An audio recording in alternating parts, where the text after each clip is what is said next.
Welcome to the Wronskian. So recall if y1 and y2 are or form a fundamental set of solutions.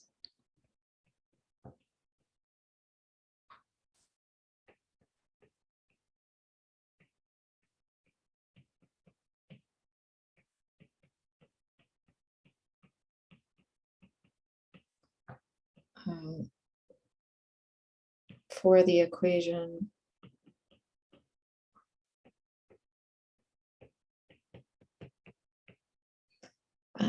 y double prime plus p of x y prime plus q of x y equals 0, then the general solution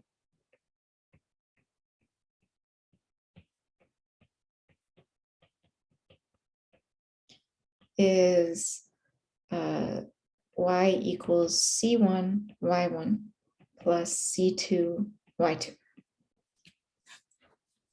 Now let's go ahead and take a look at IVPs. So as long as P and Q are continuous on open interval AB containing X naught, then there is a solution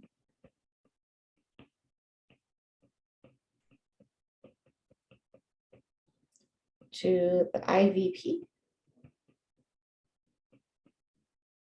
with initial conditions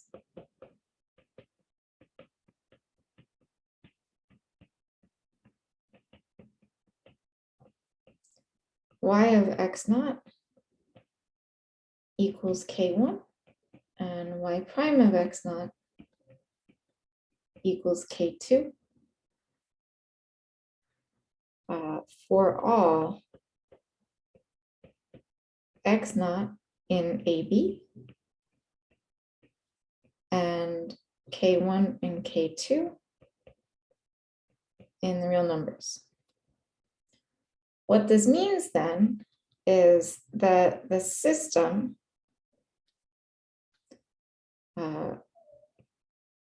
y of x naught equaling c1 y1 of x naught plus c2 y2 of x naught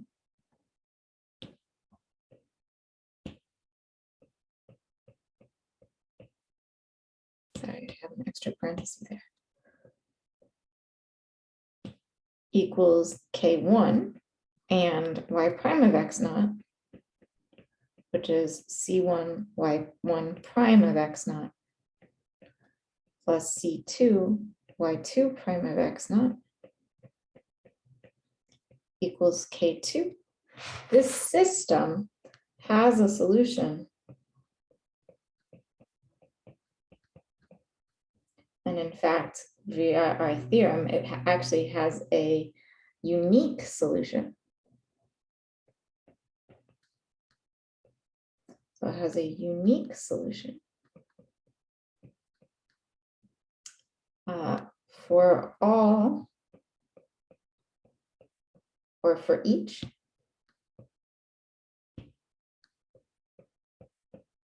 x naught in AB and k1, k2 in the real numbers.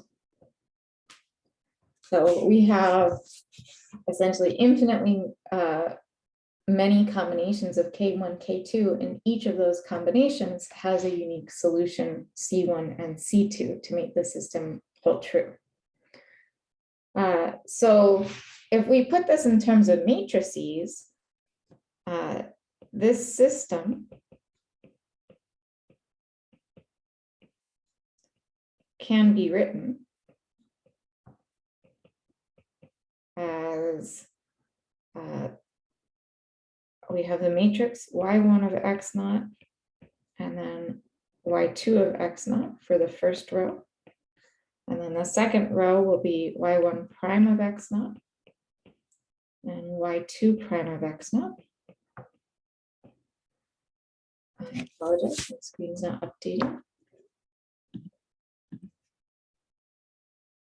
This matrix multiplied by the vector C1, C2 equals K1, K2. Right? This equation has a unique C1, C2 for every pair of K1, K2, and for all X naught and AB. Right? So if this has a unique solution,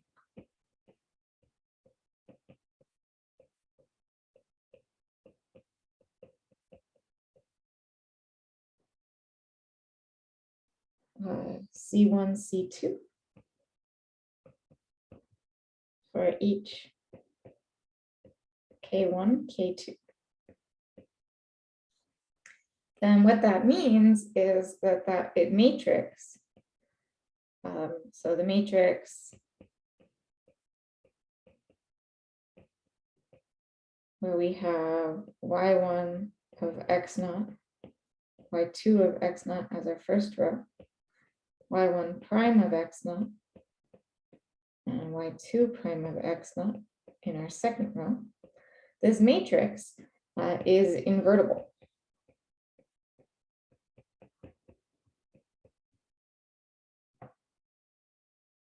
So what we get is, since we do have a unique solution, instead of if, I should just say that this equation has a unique solution for each, so that we have that our matrix is invertible. That means that the determinant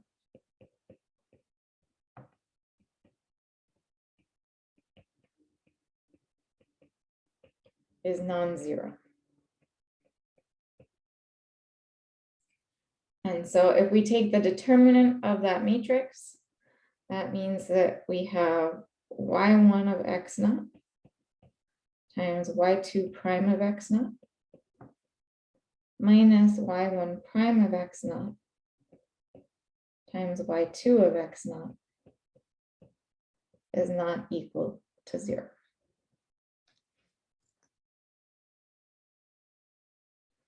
So this determinant is non-zero. It turns out everything I've done here, it goes both ways. So this determinant is non-zero is equivalent to saying the matrix is invertible, is equivalent to saying each of these has a unique solution.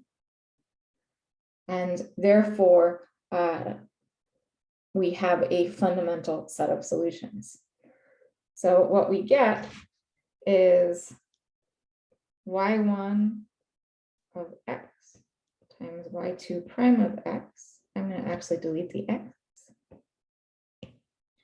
So y1 times y2 prime minus y1 prime times y2 is non-zero.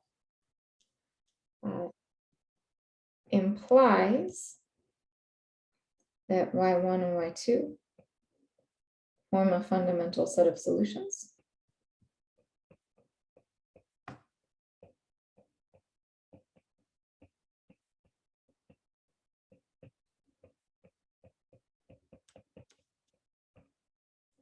And this implication goes in both directions.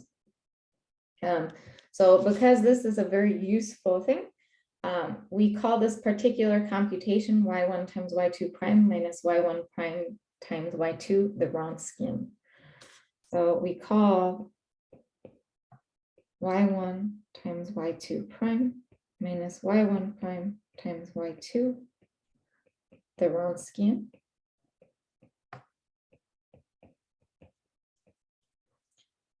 And we often denote it as a W or a W of y1, y2. The Wronskian based off of those two solutions. I apologize, my screen's not updating again. So this Wronskian is useful, as you can see, for figuring out if we have a fundamental set of solutions. It's an alternative to looking at the scalar multiple. We do have an alternative formula for the Wronskian. So it turns out if we set the Wronskian equal, so still continuing or assuming continuity. So if P and Q are continuous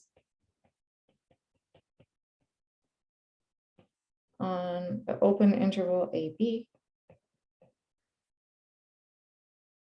and Y1, Y2 are solutions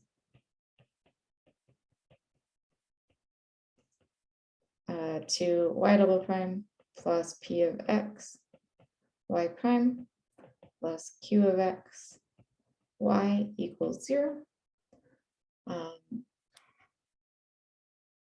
Again, we have our Wronskian W equal to Y1, Y1 prime, or Y2 prime, minus 1, 1 prime, Y2, and X naught, some point in AB.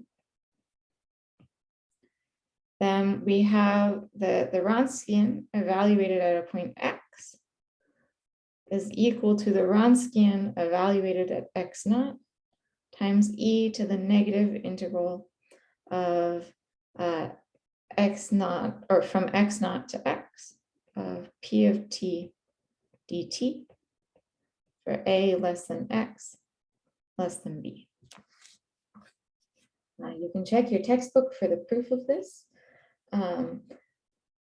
But this gives us sort of, if we evaluate the Wronskian at one point, we can technically use this integral formula to find the Wronskian in total, or we can just use the Wronskian equation in general.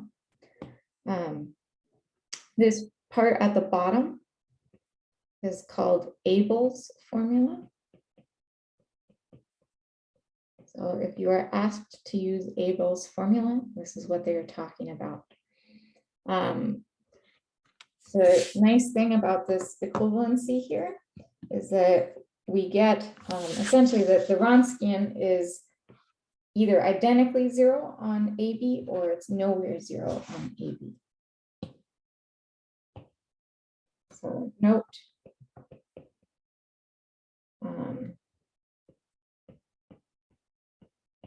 because of this, of Abel's formula for the Wronskian,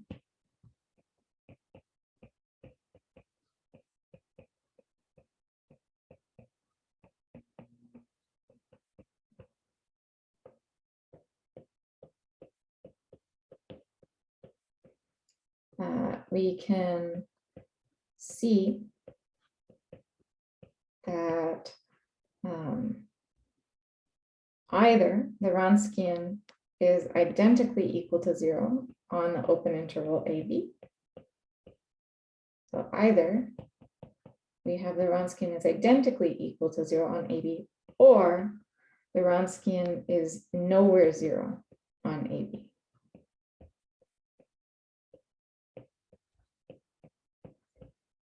Again, reasoning behind this, in Abel's formula, we have W of X naught, which is just a value at one point, times e to the something, which can never be 0. And so either the Wronskian is 0 at X naught and therefore 0 everywhere, or it's not 0 at X naught and is therefore nowhere 0. So what we get then is this means that either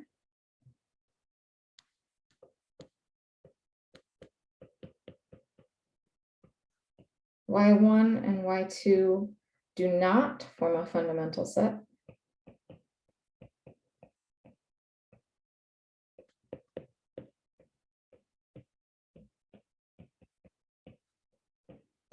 of solutions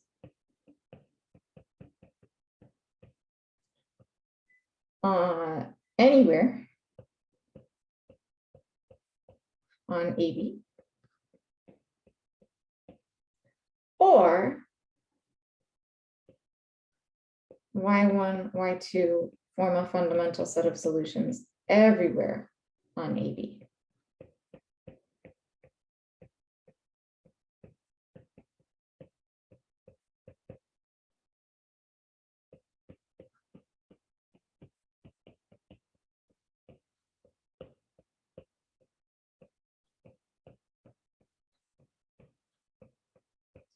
And therefore, what that tells us is if we want to check if we have a fundamental set of solutions, we can simply check the Wronskian at one point in our interval.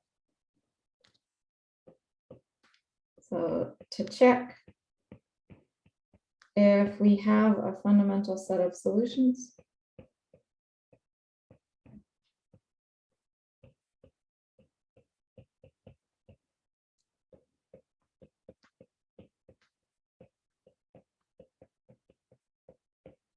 on AB, we only need to check the Wronskian at one point.